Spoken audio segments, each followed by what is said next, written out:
this on.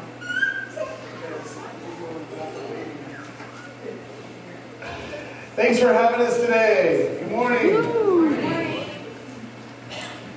Small things can make a big impact. And God can use even the most insignificant things to accomplish His will.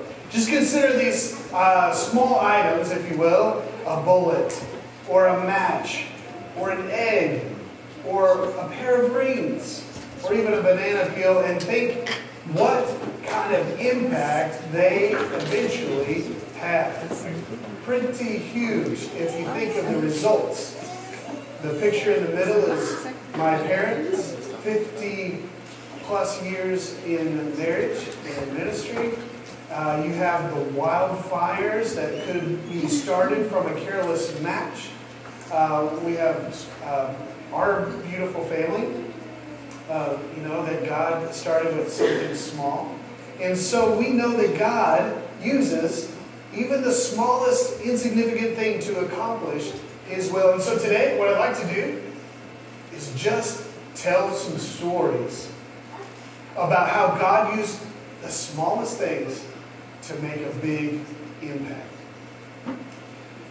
So there was once this young boy who came from a poor family, and they had a small piece of land where they would grow vegetables to sell, and they had one donkey that would serve as the labor for the plow and transportation into town to sell the produce.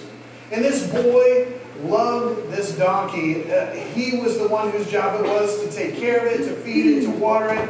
And he named it Pugston Ramah, which means jabberjaw. The donkey was always talking to him. Hee-haw, hee-haw. And he would talk back to the donkey. And even though he knew the donkey had no idea what he was talking about, they just became fast friends. Well, this boy served and worked alongside this donkey for years, and he knew that as the donkey grew old, that his time was short.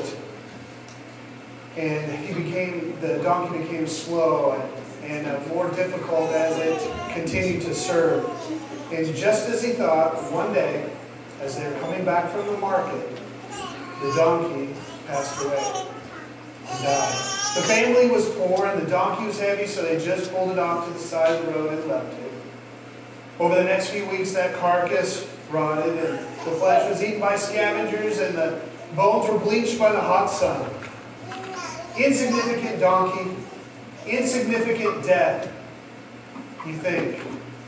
Except for one day, the Philistines, the enemies of God, were celebrating victory because they thought they had captured one of the prophets and the judges of God. But the Philistines were surprised when Samson picked up that donkey's jawbone and defeated the Philistines, 1,000 strong, dead at the hands of Samson and the donkey's jawbone. Can you imagine just the impact that such a small thing had? God can use anything to accomplish His will. In Judges chapter 15, Samson says, "With a donkey's jawbone, I made donkeys out of them." Well, when he finished speaking, he threw the jawbone away, and they called it Jawbone Hill, Ramoth Lehi. It's amazing the kind of things that God uses to accomplish His will. Just imagine the seeming random path of a stream as it makes its way through the hills and the valley over hundreds of years, wearing down stones. Insignificant stream, insignificant rocks, you say?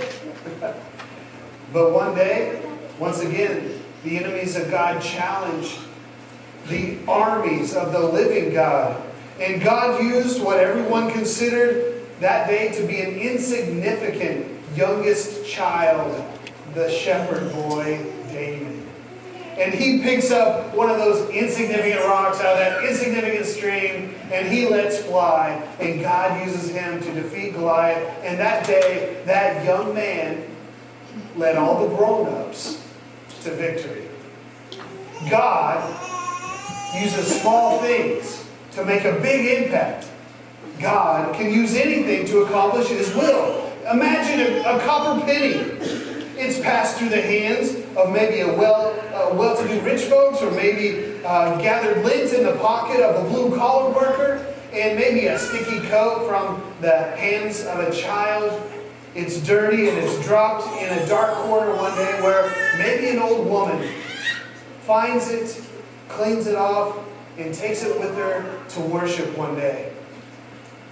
And she puts that coin in the offering basket, moved by the Spirit of God and an act of faith, because it was all the money she had.